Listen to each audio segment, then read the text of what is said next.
আমি গাড়িতে তেল ভরেছিলাম ওই ধরে রাখো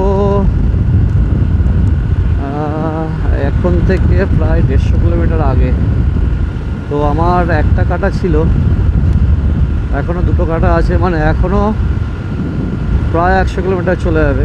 কিন্তু আমি আর কিছুক্ষণ পরেই এখান থেকে তেল ভরিয়ে নেব, কারণ ঝাড়খণ্ডে তেলের দাম আমাদের ওখানকার থেকে 5-6 টাকা কম।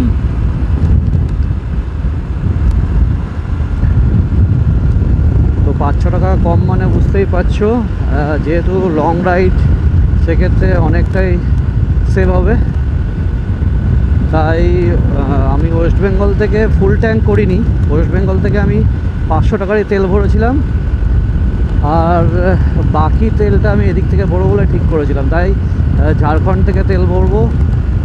এখনও দেরি আছে, এখনও অনেকটা চলে যাবো, প্রায় এখন 100 কিলোমিটার যাই, তারপরে ভরে নেবো, একদম ফুল ট্যাঙ্ক করে নেবো।